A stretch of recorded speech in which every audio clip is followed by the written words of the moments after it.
Okay. Good morning, everyone. We are in Perek Memtet in Sefer Yeshayahu, a fascinating Perek, because I'm going to start from a little bit of a different place than I normally do, as opposed to Pasuk Aleph.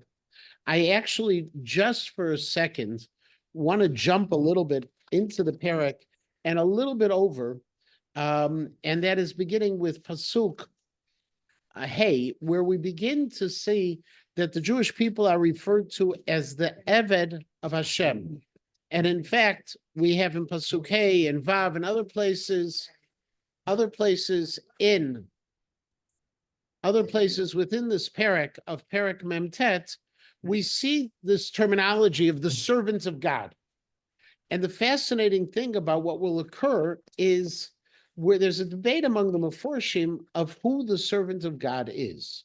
And so it's possible, there are actually three possibilities. One possibility is it's referring to Yeshayahu himself. And when it refers to Yeshayahu himself, in that kind of case, that is the Ibn Ezra's position. The other position, the exact opposite, is the Eved Hashem is the collective term for the Jewish people. That's from Shmuel David Lutzato's position.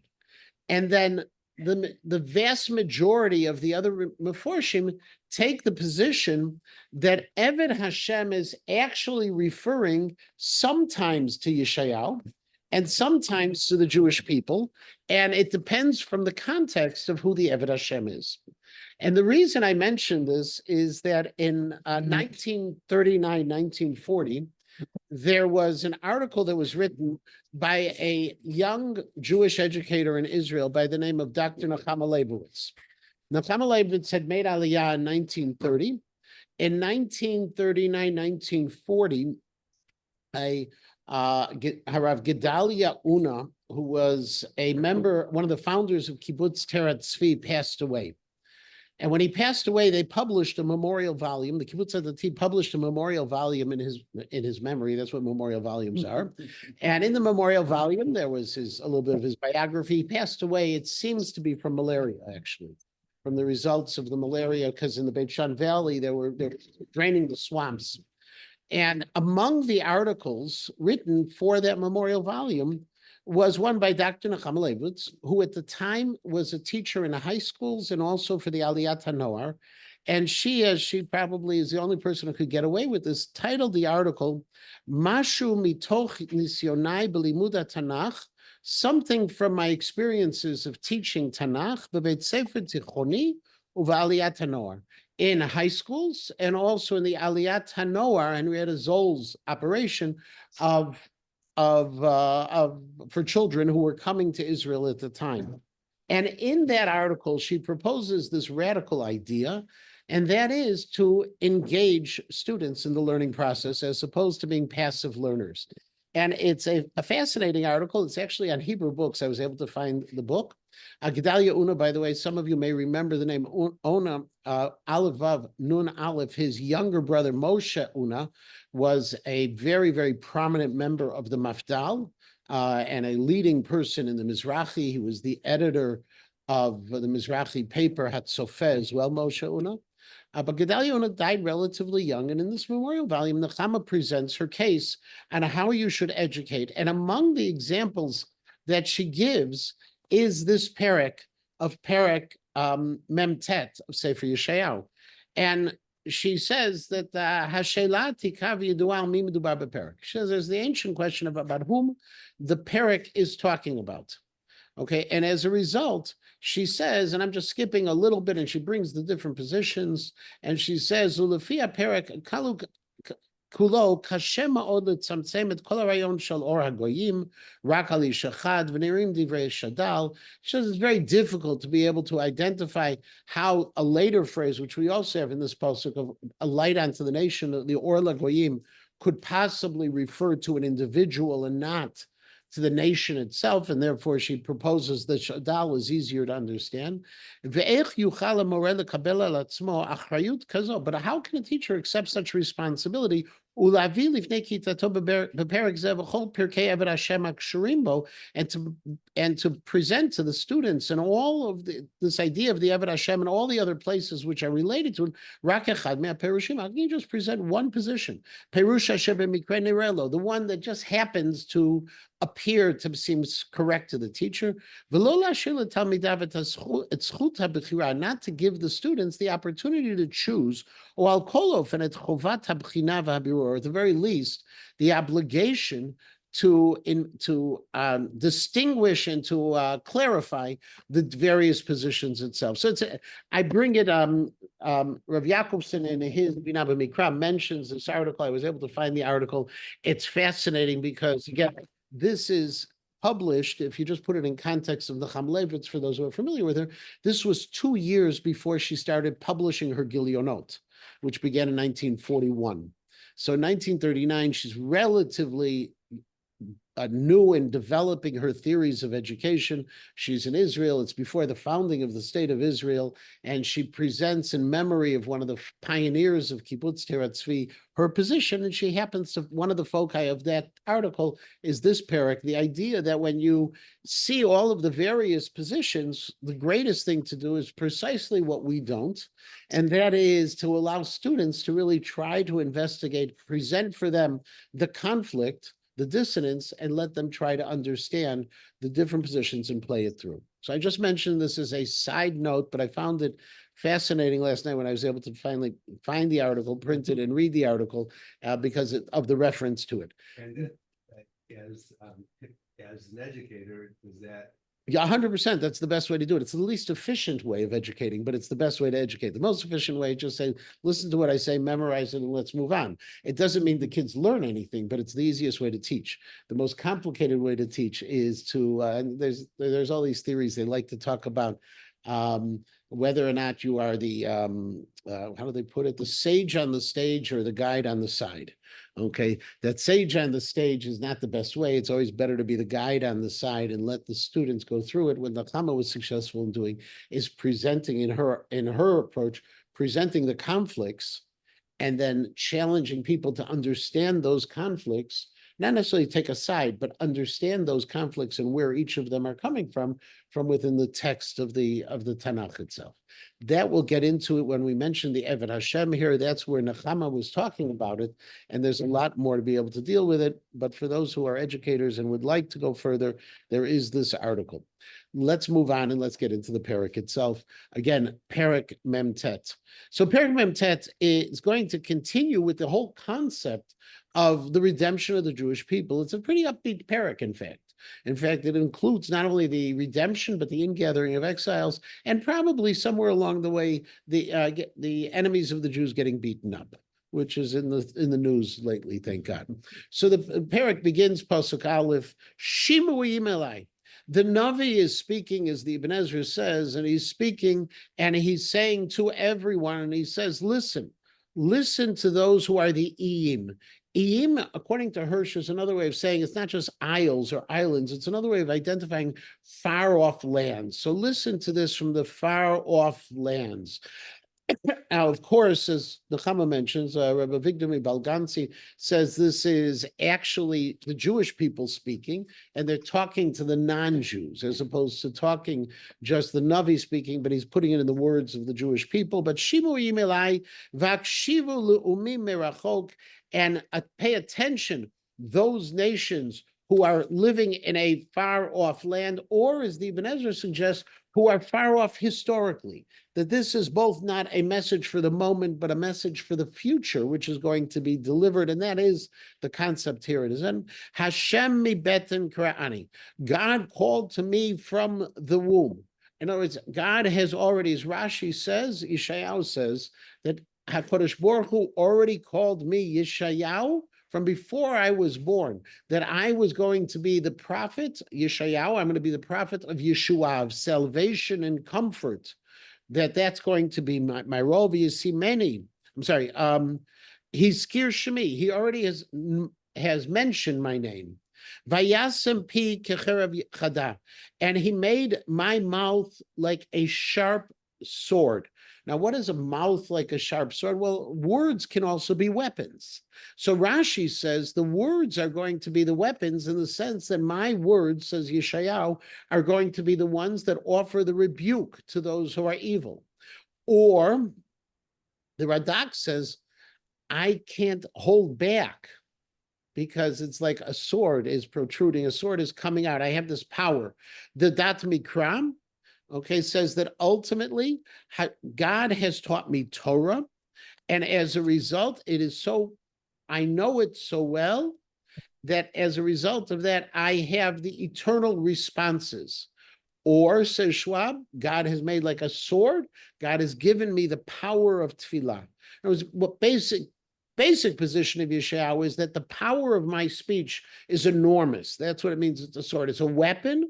It has power. All of those various images can be learned into that.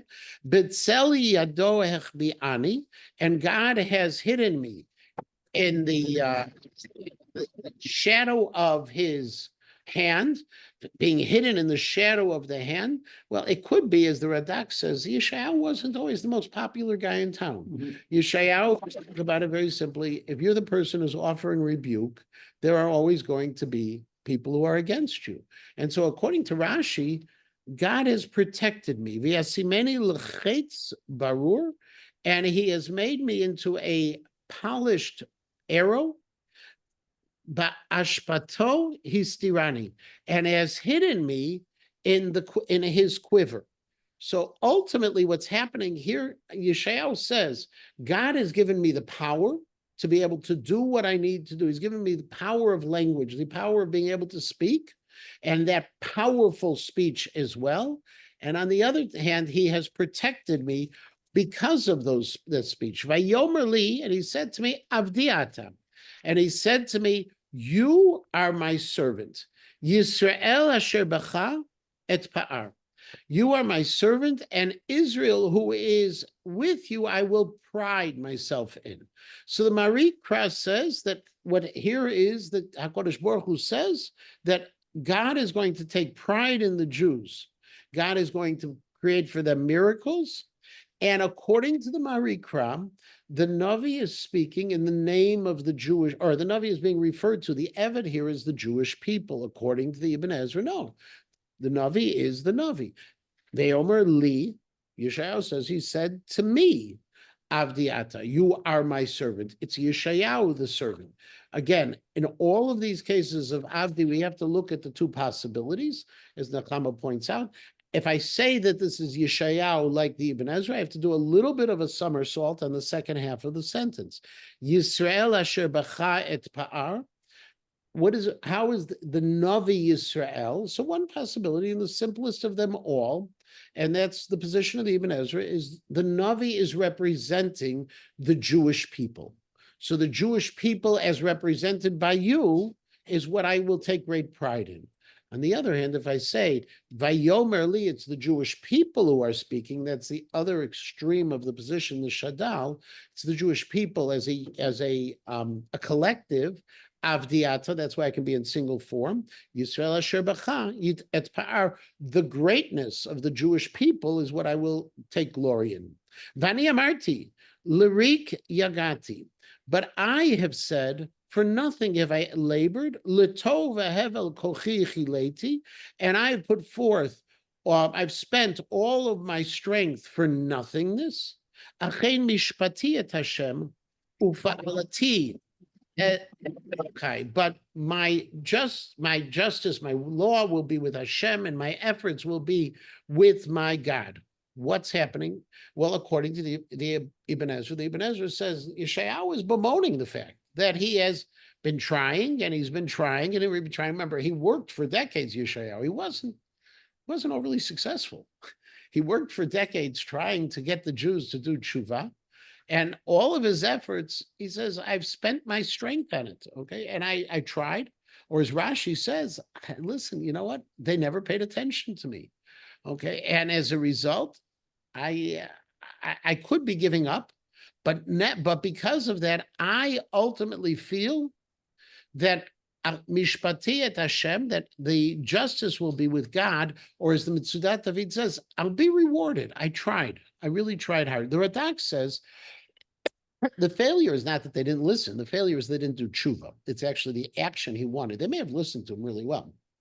Yeshayahu is a pretty good orator, and all of that is possible. The Shadal here says, again, this is the Jewish people.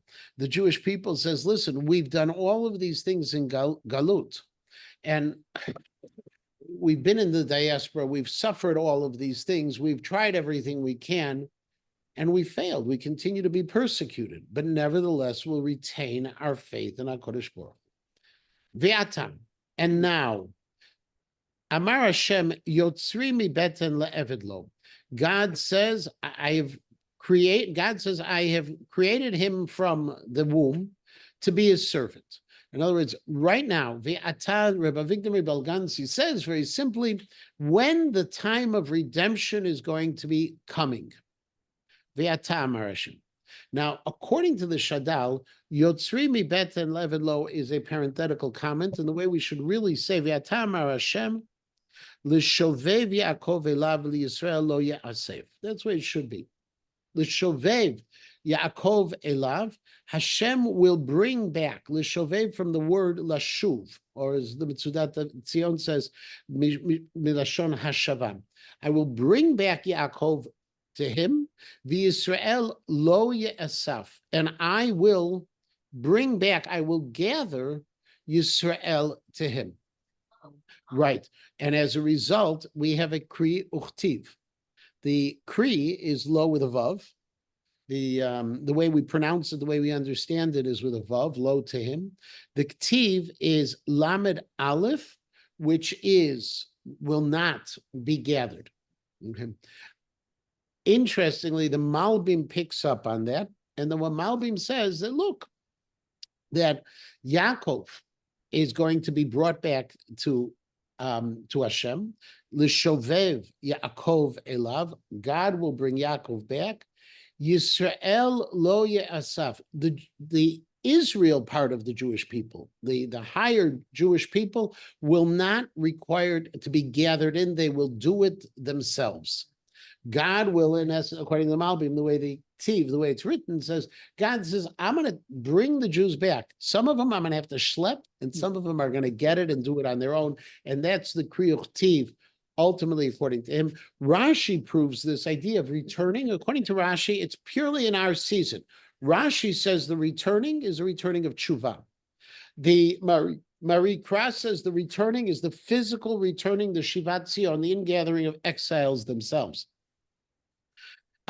However, according to the Radak wants to take a little bit of a different approach. The Radak says that if they won't be gathered, I will pull them in, and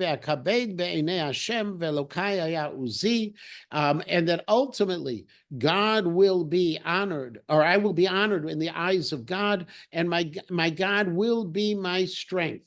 Okay, that if the Jewish people don't listen to the Navi, lo ye'asef, that at least let them be honored in the eyes of God, and God should be their strength. Vayomer nakel miyotcha li eved.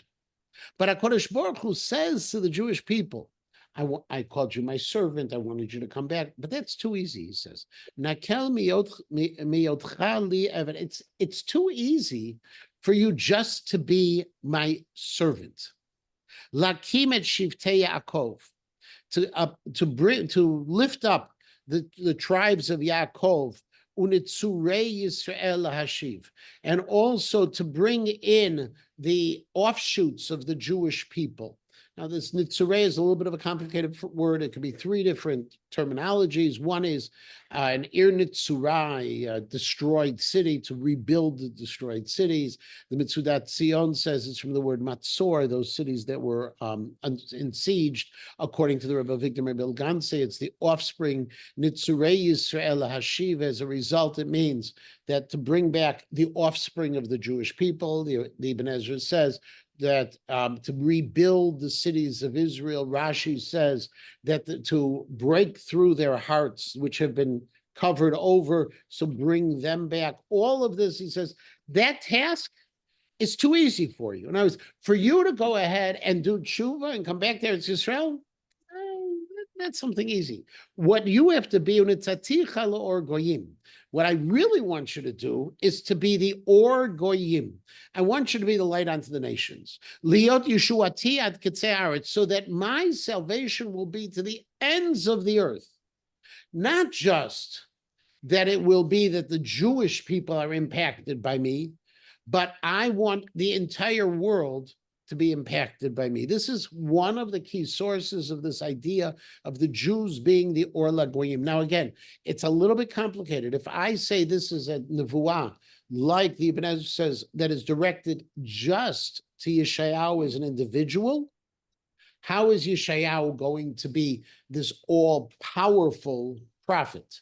Now, the reality is we can answer, okay, as the Radak says, that your prophecies are going to be heard throughout the world.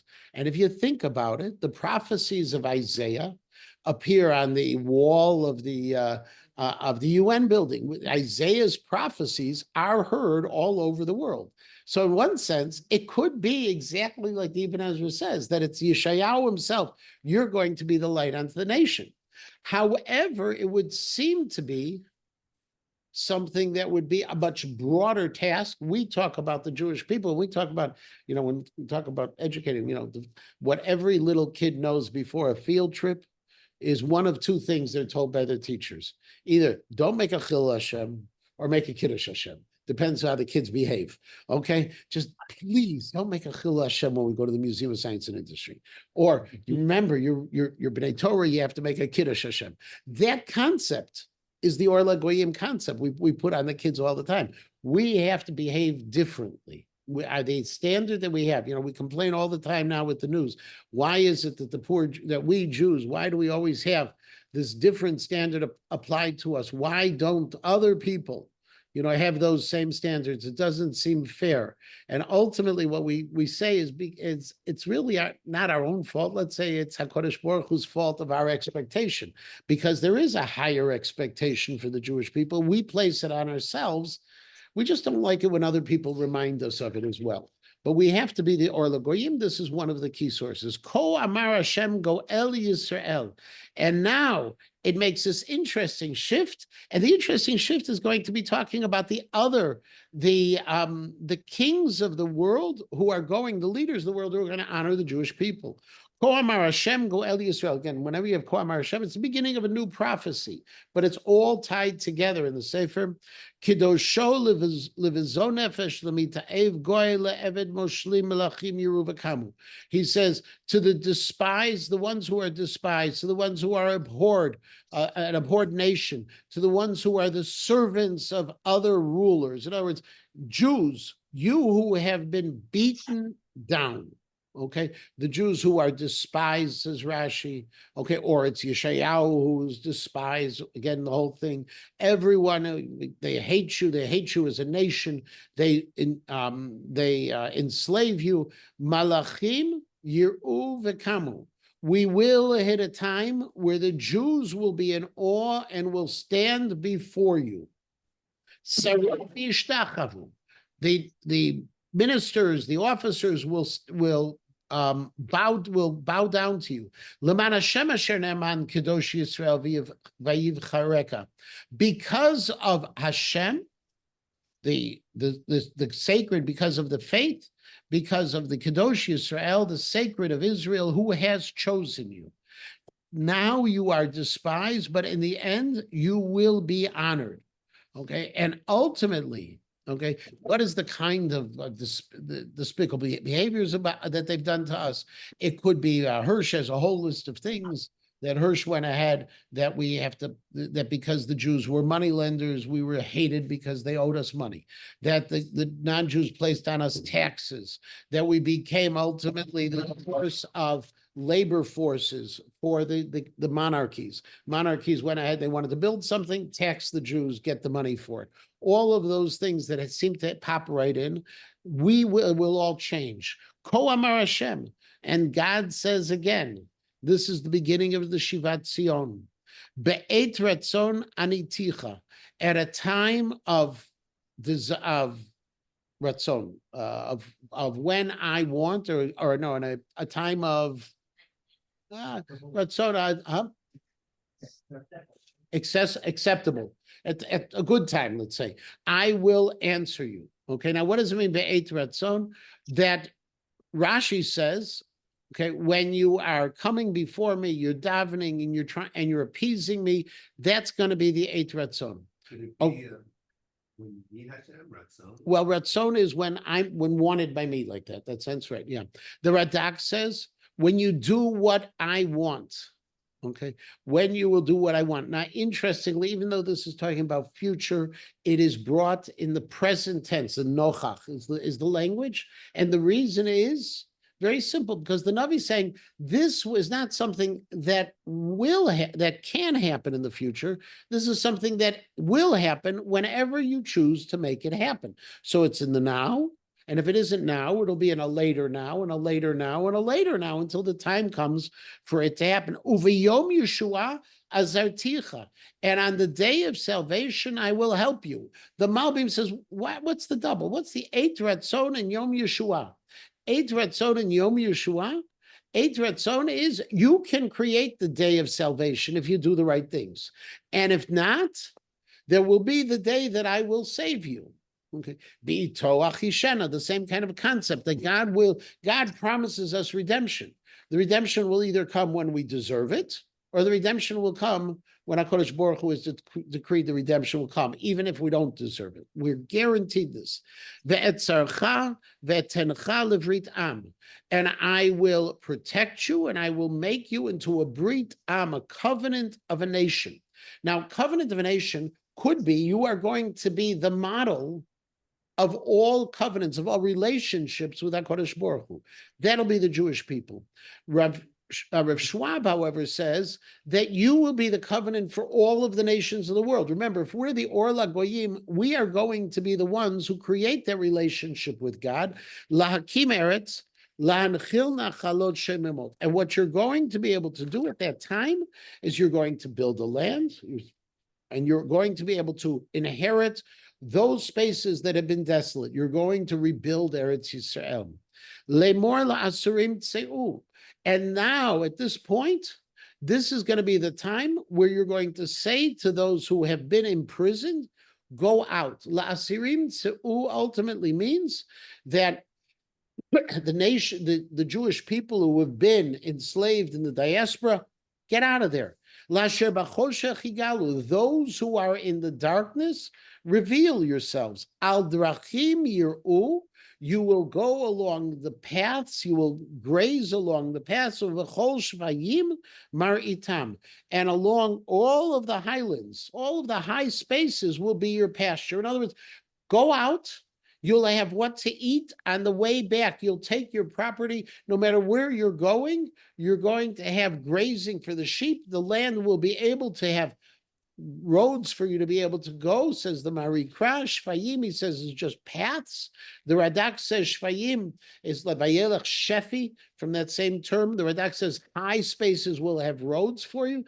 The Shadal says that it's actually based on what Rabbeinu Tam says, that Shfayim is that the pastures right next to where the river comes, that's called the Shfayim, like the Safa, okay, as well, like the edge along the way. Lo yir avu, you won't be hungry, v'lo yitzmau, and you won't be thirsty, v'lo yakem sarav, and you won't be hit by the hot winds, v'shemesh, and also the sun, ki merachamam yinahagem, because the one who is the Rachamim, the one who is the merciful one, Harachamanu, etc., that's God, is guiding them.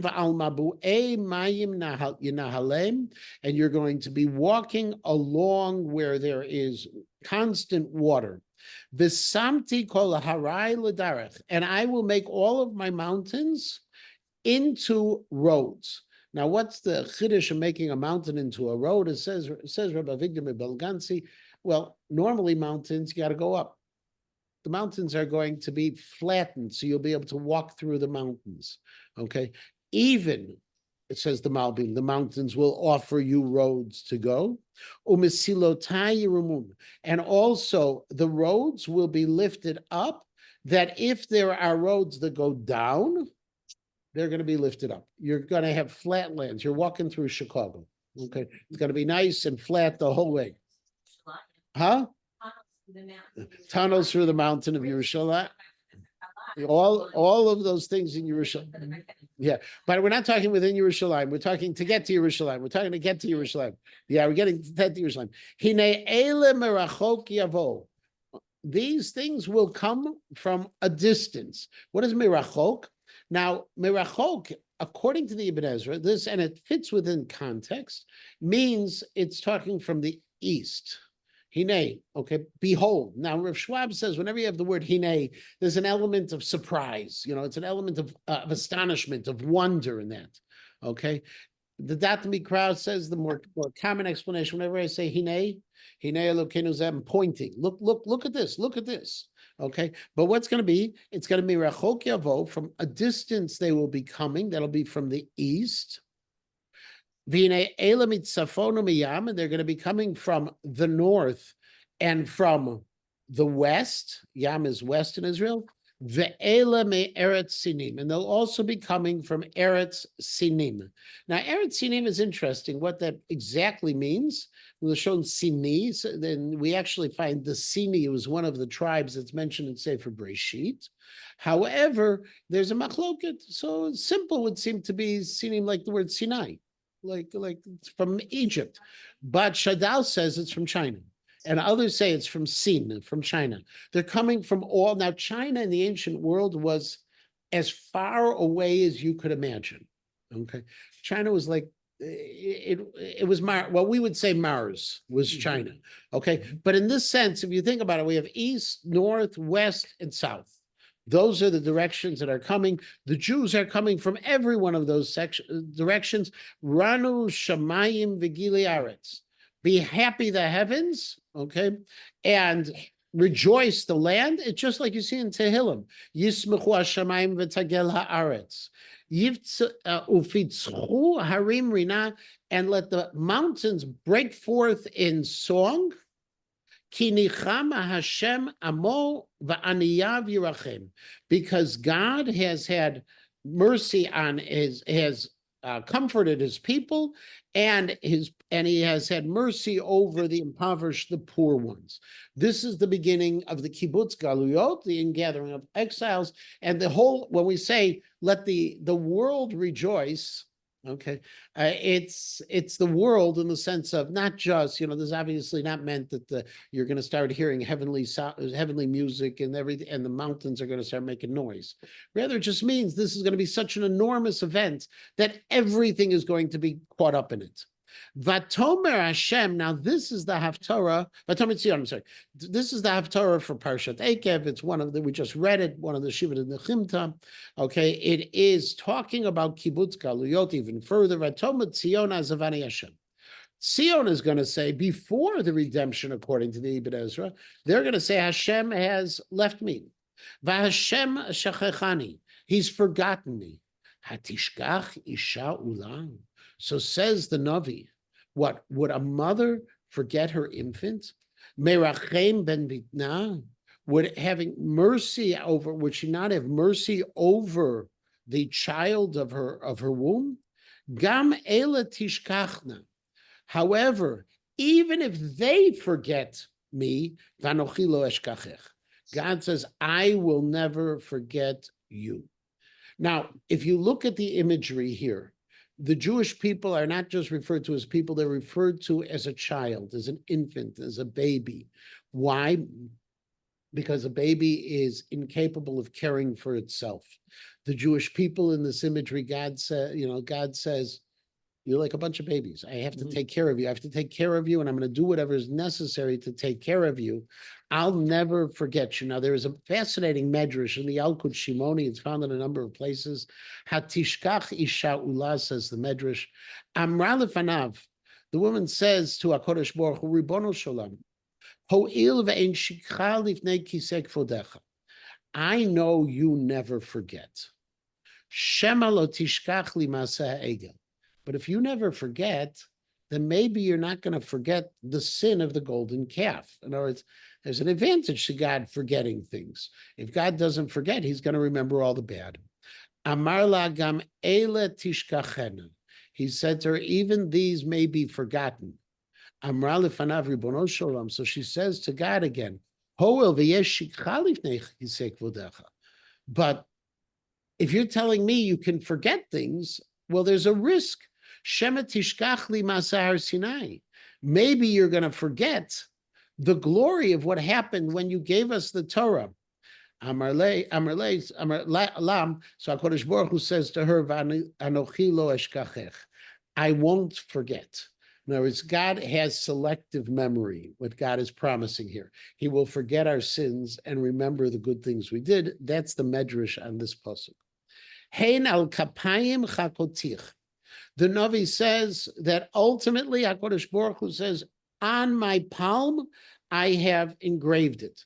Now, interestingly, Shadal says the ancient world, and I have a feeling it's back in our world again with the way tattoos are reappearing. In the ancient world, if you wanted to have something you'd never forget, you put it on the palm of your hand. Why? Because your hands were never covered. Okay, true, there are gloves in the winter, but generally the palm of a hand is something revealed. You wanted to remember, that's the place to put it. You put it anywhere else, you put a tattoo anywhere else, it's like you're covering it off. So Rashi says that what HaKadosh Baruch Hu is saying, you are engraved on my palm, which is a way of saying that I will remember you always. There will never be any problem. Okay, now why the palm, says Rav Hirsch, he could have said al yadi, on my hand. Okay, now yad truly also means the arm. Rav Hirsch says, what's doing a kaf and a yad? The kaf is how you grasp things. So Hashem says, I'm going to be holding on to you always. And that's what's happening. And not just that, chomotayich negdi tamid. Your walls are always before me. Says the Radak, the destroyed walls of Yerushalayim, I will never forget. HaKadosh Baruch Hu remembers that the rebuilding has to occur. Miharu banayich. So all of a sudden, the Navi says, hurry up, come back to Eretz Yisrael. He's speaking to the Jews. Those who have destroyed you, those who have made you desolate, have left. Who are the Maharsim? They're the non-Jews. Your enemies have left you. Interestingly, the Abarbanel takes a very different approach. He says, Maharu, he says that ultimately this is not the case. He says, if I look through history, the enemies of the Jews haven't left us alone ever. They've always been around. So how do you explain this? Maharu Banayich, okay. He says this is talking about the Jews who were maharsayich umachrivayich. The Jews were too quick to tear down Torah. The Jews gave up Torah, gave up too quickly. They were the ones who tore it down. Mimech yetzeu, and as a result, says the Abarbanel, you have to remove those people from your midst. That there are Jews who are going to be destructive forces. Think Jewish Voices for Palestine, okay, for peace or for JVP, whatever that stands for. I think some of the not in my name, those groups of Jews. Just think of those. Those Jews, they've been trying to destroy while we have the opportunity to build. This is from, remember, Sisu at Yerushalayim, remember the song. These are the words were also picked into that song. Look all around, turn your eyes around and see. Everybody is showing up. Okay.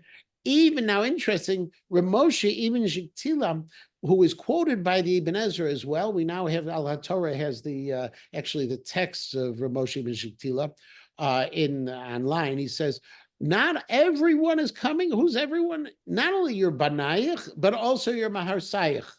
Everyone now is going to try to come back. Ki kulam ka'adi tilbashi. And I am willing to, and you will wear them like jewelry, all of them. What does it mean? When the Jews are coming back there to Israel, you'll take great pride. It'll be, look at all the Jews who are doing these amazing things. Think about now. Think about how we brag about Chayalei Tzahal and their Mesirut Nefesh and their faith that they have. Okay, you'll be proud of all of them. Not just that,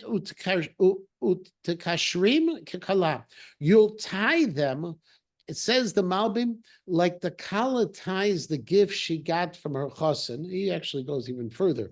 The Malbim actually says, like what he got from the chassan, like the ring he got from the chassan to be able to become betrothed. You'll hold on to that so tightly, this relationship. It won't just be that you will rejoice and regale in these people who are coming back. You'll hold on to them completely. Ki charvotayich ushmomotayich ushomotayich ve'eretz harusatech.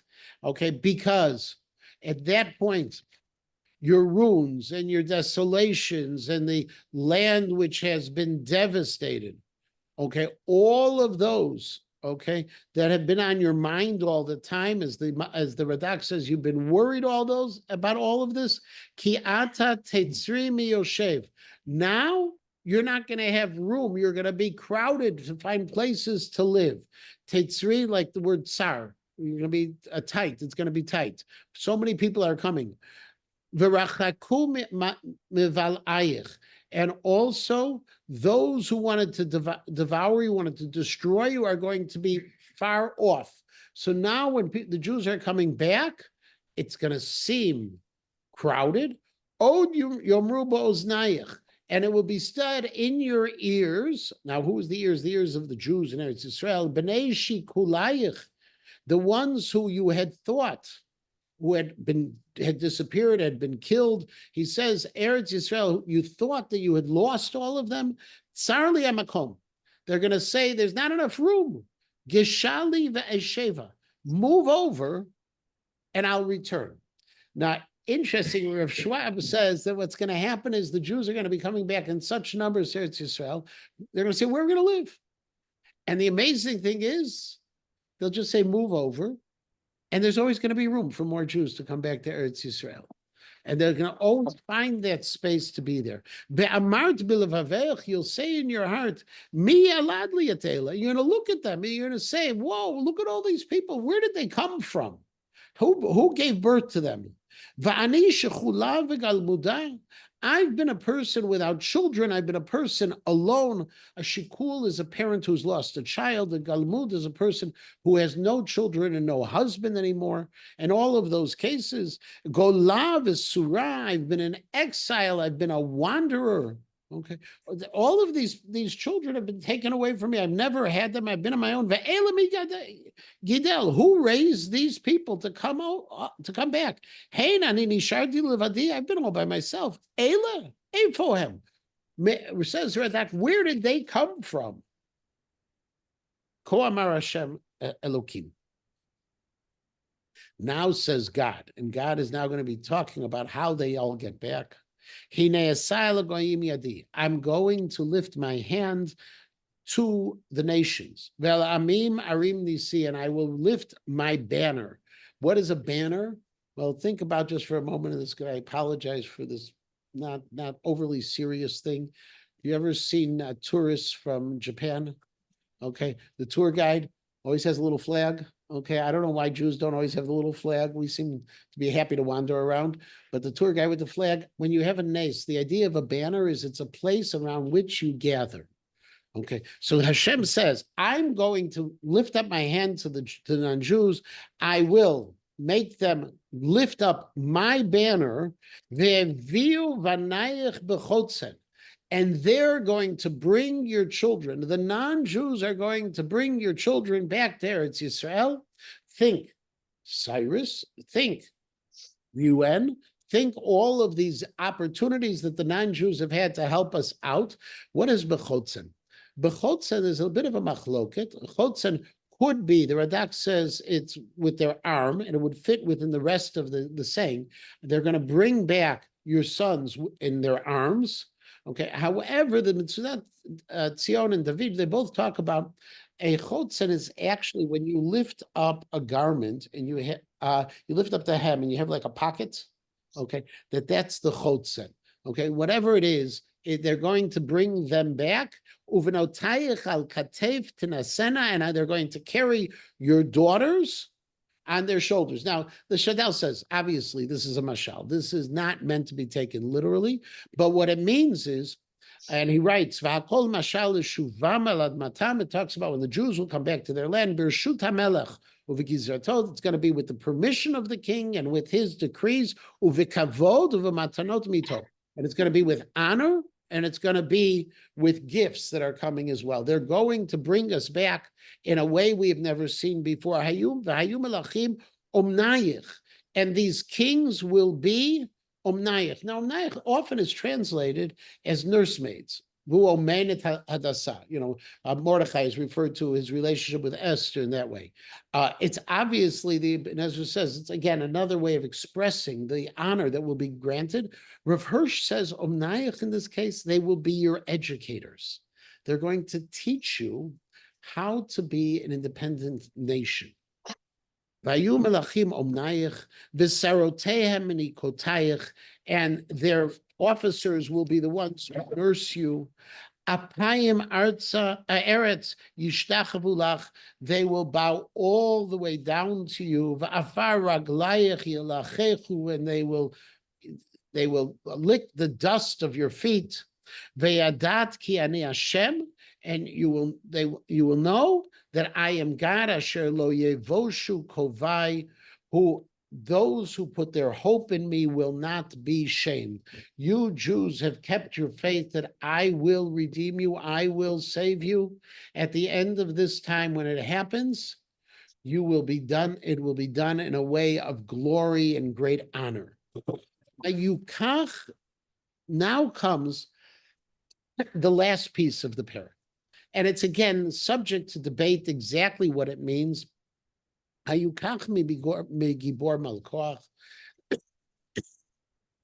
Excuse me.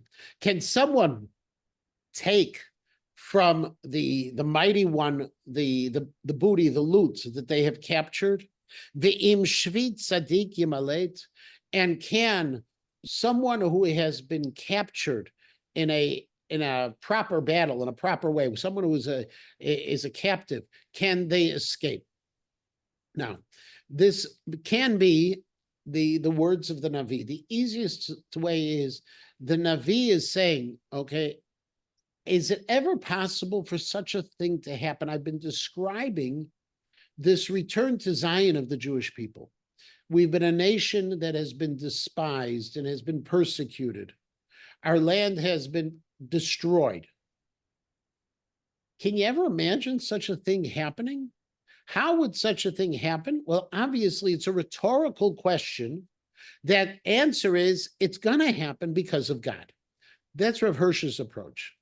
According to the Radak says the nations of the world are going to hear about these things, that the Jews are going to be returning, and they're going to laugh it off. They're going to say, one, we're stronger than them. It's not going to happen. And two, when we captured the Jews, it was fair and square in a war. So they're not going to get out of here. The non-Jews are saying this, and this is a machloket, whether it's the non-Jews saying this or the Navi is saying this in the name of God is more of a rhetorical question. So God, whichever way it is, responds, Ki lo amar Hashem, gam shvi bor yukach. No, I'm going to take the captives of those mighty people, umal koach aritz yamalet, and those who have been taken by the powerful ones will escape. That ariv, and I will fight your battles for you, Jewish people. That and I'm going to save your children. It's an awesome and fearful final pasuk to the parak. And I will feed your oppressors their flesh.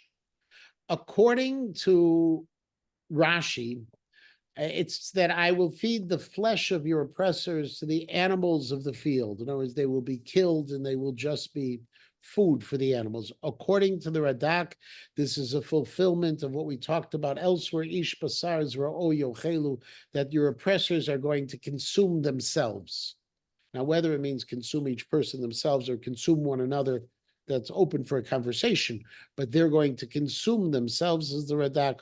Asis damam yishkarun, and like wine, like sweet wine, their blood will intoxicate others. Now, according to Rashi, this is the same idea that the birds are going to go ahead and drink the blood of your enemies. That's the way they're going to be killed. According to the Radak, they're going to, one nation's going to kill, or they're going to eat their own blood along the way. V'yad'u kol basar, and all of humanity will know ki ani Hashem Moshiach, who is your savior, v'goalech, and your redeemer, Avir Yaakov, the power of Yaakov. Says the Shadal at the end this, kol zederch tzavit. All of this is a poetic expression, obviously, and this is the Ibn Ezra says this as well. Why? Lomar shu b'tachlit tzarot, to say ultimately this is going to be what's going to happen to the nations of the world who have oppressed you, who've tried to stop you from going back to Eretz Yisrael. They will have the utmost of distress.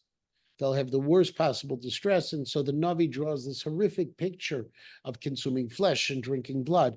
Whatever will happen, maybe there will be bunker bombs that will be dropped on their leaders. We don't know, but it will be the utmost of destruction that will happen to them, and we will be saved. And with this, we're going to stop.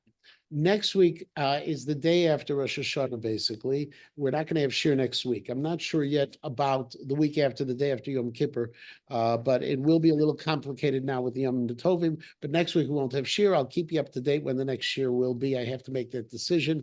Everyone should have a chesima tova, and thank you very much for staying awake after Slichos.